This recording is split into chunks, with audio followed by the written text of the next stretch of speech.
Ladies and gentlemen, Rex Spare Leak Project. How the heck are you? Thank you for your patience. What we are going to be discussing today is Bountiful, and I want to share with you right now the quick outline. First, we have the Royal Astronomy Society discussing a giant comet being a hazard to civilization, what's also known as a centaur. I'm also going to be sharing with you the orbits of TNOs, trans-Neptunian objects, as well as potential threat calculations by astronomers.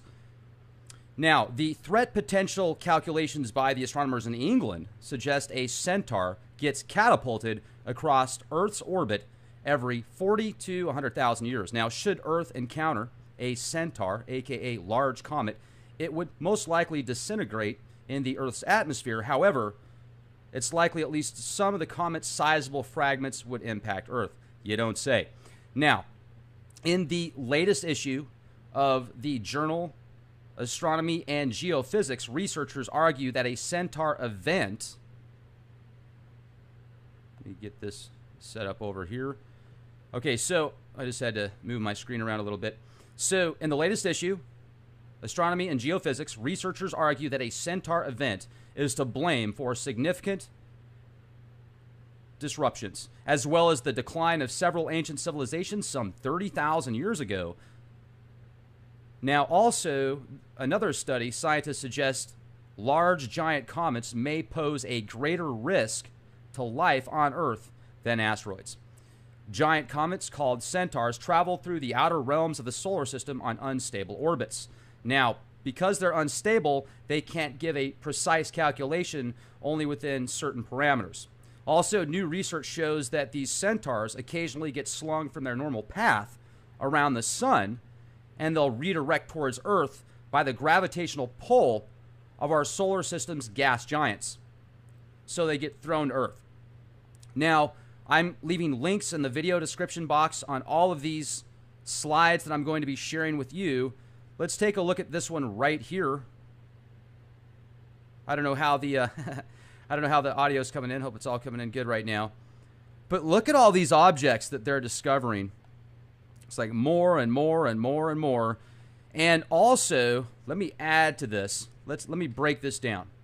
I'm also going to share with you the NASA Kepler telescope revealing largest batch of Earth-sized habitable zone planets yet, orbiting around a single star, and new exoplanets, a total now of over 4,034 exoplanets discovered.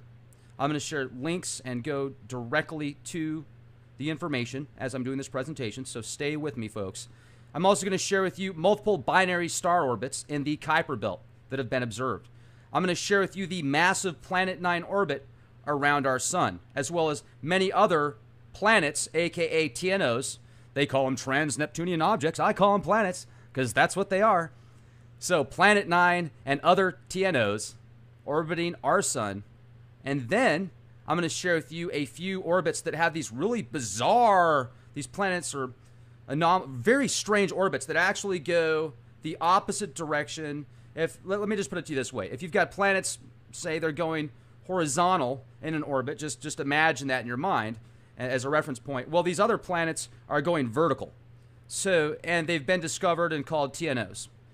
And they've got very irregular orbits. So I don't know what kind of events that might cause in the future. So, wow. There we go. All right, here we go. Computer froze up again. So, and then I'm going to share with you the Exoplanet archive. We're going to look at the archive. Thousands of planets discovered. We're going to look at the actual data. And for those of you that are very skeptical about NASA, I get it. Trust me, I get it. We're going to look at other calculations and variables of data that correlate with the data that NASA is presenting. So it's not just NASA. NASA does not rule the world, folks. For those of you that think these 37th degree Jesuit Smurf orders control NASA and NASA controls the world, you're wrong. It's really the unicorn fairies from the Flat Earth Society. Just joking. Just joking. It's not the flat Earth. It's the square Earth. We already came to that conclusion. You got to like it, folks. You got to like it because now we don't have to worry about a flat Earth or a round Earth. It's a square. It's a square.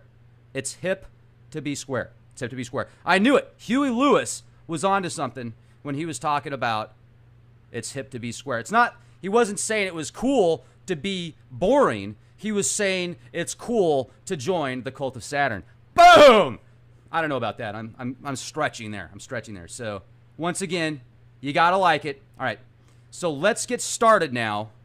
I shared with you this first image here. You can see varying Centaurs, aka large planets, that are actually orbiting around, going round and round and round. Now let's go to the, I'm getting a little bit sidetracked here. Are we getting some buffering opportunities? Yeah, figured so. Well, here's the deal, folks. For those of you that want to watch this recorded after the show, live, you're more than welcome to do so. Just go to youtube.com/clandestine Time Lord. All right, here we go. This is directly from the academic, Oxford academic, Centaurs as a Hazard to Civilization. Now, this is where it gets fun. This is the fun stuff. This is where I start thinking of Star Wars and Star Trek and Battlestar Galactica and Interstellar, Outer Stellar, Super Duper Stellar. Really cool. And NASA's Kepler Space Telescope finds hundreds of new exoplanets. And this boosts the total to 4,034. Woo! You see that? Okay, so 10 of these are less than twice the size of Earth and orbit in their stars' habitable zones. Now, I'm going to share with you how there's over 200 planets that are considered to be in the Goldilocks zone. It's incredible. So here we go. This is another awesome point that I wanted to share with you. This is called the Make-Make. Have you guys heard of the Make-Make? Well, I saw a star chart, a Sumerian star chart, that this person put Make-Make on one of the planets, and it seemed to be there was either 12 or 13 planets, or at least 13 objects that were orbiting the sun. And this was a Sumerian tablet, and I think Zechariah Sitchin linked it to the 13th planet, or not the 13th planet, to the Planet X, and the book that he wrote, the first book that he wrote, I think it was called The 12th Planet, right? And this right here, the Make-Make, this was another Planet X-like discovery that I think might actually link pretty close to Gil Broussard's 360-year doom cycle. And the reason I'm saying that is because if you pull down here and you look at the actual, let's take a look at the orbit period of 309 years. So it has an orbit of 309 years around the sun, and could this actually, and it's considered a dwarf planet. I think they said it was about 75% of Pluto. And if that's the case, when you look at the charts that Gil has put together with the data that he has compiled on ancient prophecies around the world, and he says there's about a 360-year cycle there, maybe that's connected with Make-Make. And what a cheesy name to call this planet, the Make-Make. When I first saw the Make-Make on this star chart, it said Make-Make on it, I thought, and then, you know, Pluto, Venus, Earth, Mars, Neptune, Uranus, Jupiter, Saturn, etc. Pluto, if I didn't already say that. Well, then there's this planet that said Make-Make on it, and I'm like, is that like a typo or something? No, this is the planet Make-Make, and it was discovered once again by that dude, Mike Brown. That guy has discovered all sorts of planets. Hey, way to go, Mike. Good job, man. And then also, even though some people don't like him because he calls himself the Pluto killer, you know, he still came up with a whole bunch of other planets that you can check out. So anyway, I'm divagating. And we're looking at this Make-Make. Here's an image that you can see. And that kind of looks like lens flare, right? Well, it's not. It's Make-Make and its moon. So it's a dwarf planet and its moon. This is from A. Parker, Southwest Research Institute, the Lowell Observatory. Let's take a look at a couple more. Okay, so here is some orbits that we can look at. The moment you've all been waiting for, folks. These are some of the orbits of these trans-Neptunian objects. There's another image right there. And then this was an interesting article that I pulled up from NASA, how they're releasing the Kepler survey catalog with hundreds of new planet candidates. And if you look through this, it shows the technology, it shows where it's at. And this is a great article, so I definitely recommend reading this. And also, then I pulled up this next area right here. So this is where the telescope that's discovering many of these planets is pointing. This is the direction that it's going here. You can see you've got Cygnus, you've got the Kepler field of view, Lyra, and then if you see this Cygnus area, this is where they're finding the majority of these planets, and many of these are actually considered habitable. And why is Jimmy Buffett playing right now on Pandora in my headphones? I've never liked any of his songs. This is supposed to be Great White, man. This is supposed to be like 80s rock, not Jimmy Buffett. What the heck's going on here? That just totally messed up my flow. But you've got the briefing materials and the Kepler survey catalog of planet candidates in the Cygnus field. So let's go back here. You can see the Cygnus field right here. Well, then it gets into the transit graph. It shows the brightness. It shows how it actually studies the stars with the Kepler satellite and the orbit that it's going.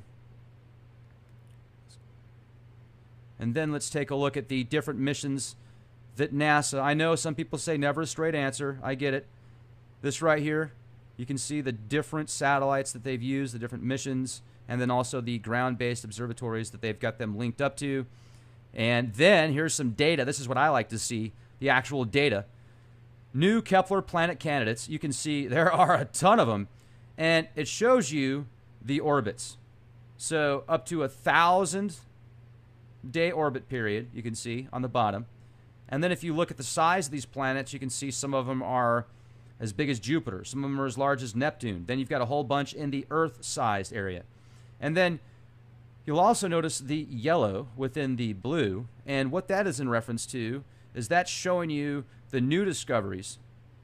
So you're looking at the new planets that have been discovered as well as previously known ones. You're looking at the orbit dates, the size relative to the Earth. So this is some really good information. 4,034 planets are now in this database. Now, this is how they discern the planet candidates. You can see right here, out of 200,000 stars, 34,000 signals.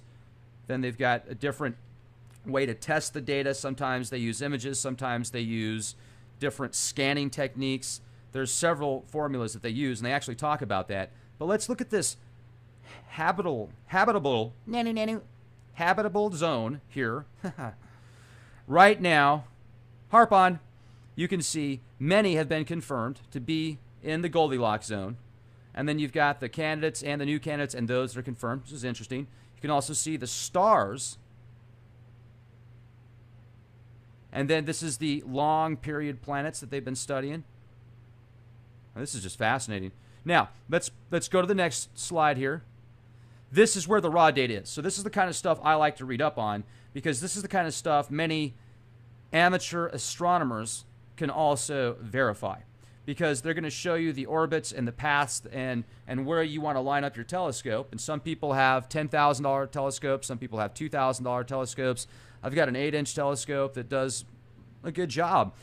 Will it be able to pick up what some of these things can pick up in space that are orbiting out there? Well, probably not.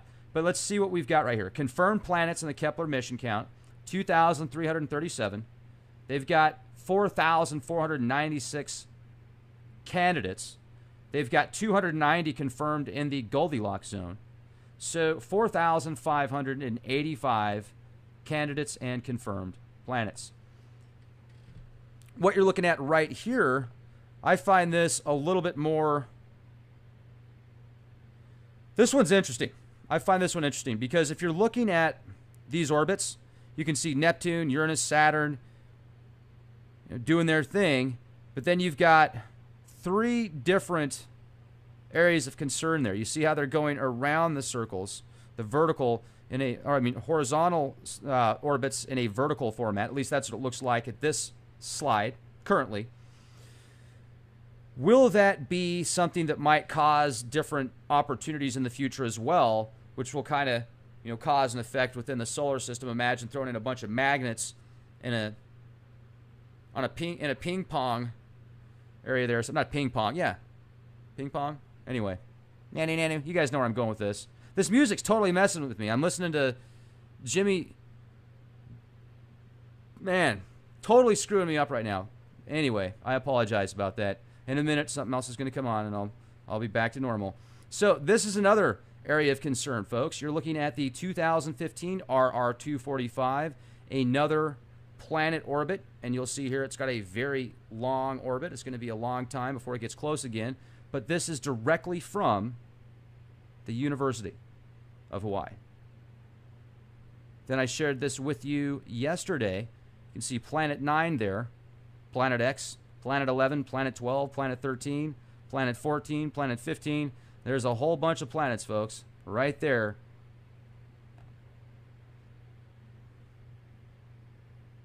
Yeah. All right. Well, I hear you. I absolutely hear you. I'm reading the comments right now as I'm doing this, and yep, absolutely. So here are the actual labels that I want to share with you guys right now. Planet 9, 2012 VP113, the 2013 RF98. Then you have model number 2004 VN112. I went over many of these with you yesterday. The Sedna, the 2007 TG4 422, 2010 GB174. It sounds like a bunch of different electronics. If you start doing the research on these different orbits and these different planets, you're going to connect some dots with the time frames on these ancient prophecies that talk about catastrophic doom. This right here is the Kuiper Belt object, 1998 WW31. It's interesting how it's called WW31. It's like World War 3.1. Multiple binary objects orbiting each other. You can see the different dates. You can see the actual data. I think this is a very interesting image, and it kind of gives people a perspective on how large the Kuiper Belt actually is. You can see it actually goes within the orbit of Neptune, so it gets pretty close as far as astronomical units are concerned. And then I think I'll close it off with this guy right here. This dude looks pissed, doesn't he? Well, this is an ancient, found this. This is, well, it's about 700 AD, approximately 700 to 1300 AD. And this is a deity that I just wanted to say, what is this? Have you guys ever seen something like this? This is either, I think, Aztec or Mayan culture. And he kind of looks like a demon of some sort, but he also looks like a cosmic demon, because you'll see the two stars that are up towards the top, one on the left, one on the right, and the horns that actually connect to that. So I don't know if you guys have ever seen anything like this before. Thought I'd close it out with this. Thank you for being here with me, ladies and gentlemen. Have a beautiful day. Make sure to subscribe to our YouTube channel, youtube.com/clandestine Time Lord. Also, someone said Hillary Clinton. Love that. Beautiful. That's good. See, that's why you guys got to show up for the live shows, because then you can actually read the comments and have an opportunity to go with the flow and hear how awesome these people are that actually listen to Leak Project. So, youtube.com/clandestine Time Lord, leakproject.com. Be excellent to each other. And watch out for the asteroids, man. Watch out for those things, because, you know, when they reflect off of Uranus, you'll see all sorts of crazy swamp gas anomalies, and it just gets bizarre. And I don't know where I was going to go with that, but I had something else connected to it. So, beautiful night, everybody. Be the change you want to see. Just had to move my screen around a little bit. So, in the latest issue, Astronomy and Geophysics, researchers argue that a Centaur event is to blame for significant disruptions, as well as the decline of several ancient civilizations some 30,000 years ago. Now, also, another study, scientists suggest large giant comets may pose a greater risk to life on Earth than asteroids. Giant comets, called Centaurs, travel through the outer realms of the solar system on unstable orbits. Now, because they're unstable, they can't give a precise calculation, and more and more and more. And also, let me add to this. Let me break this down. I'm also going to share with you the NASA Kepler telescope revealing largest batch of Earth-sized habitable zone planets yet, orbiting around a single star, and new exoplanets, a total now of over 4,034 exoplanets discovered.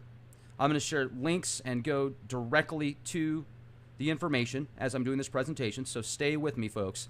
I'm also going to share with you multiple binary star orbits. Installations by the astronomers in England suggest a Centaur gets catapulted across Earth's orbit every 40 to 100,000 years. Now, should Earth encounter a Centaur, aka large comet, it would most likely disintegrate in the Earth's atmosphere. However, it's likely at least some of the comet's sizable fragments would impact Earth. You don't say. Now, in the latest issue of the journal Astronomy and Geophysics, researchers argue that a Centaur event, let me get this set up over here. Okay, so only within certain parameters. Also, new research shows that these Centaurs occasionally get slung from their normal path around the sun, and they'll redirect towards Earth by the gravitational pull of our solar system's gas giants. So they get thrown to Earth. Now, I'm leaving links in the video description box on all of these slides that I'm going to be sharing with you. Let's take a look at this one right here. I don't know how the I don't know how the audio's coming in. Hope it's all coming in good right now. But look at all these objects that they're discovering. It's like more. Ladies and gentlemen, Rex Spare Leak Project. How the heck are you? Thank you for your patience. What we are going to be discussing today is Bountiful, and I want to share with you right now the quick outline. First, we have the Royal Astronomy Society discussing a giant comet being a hazard to civilization, what's also known as a Centaur. I'm also going to be sharing with you the orbits of TNOs, trans-Neptunian objects, as well as potential threat calculations by astronomers. Now, the threat potential calculation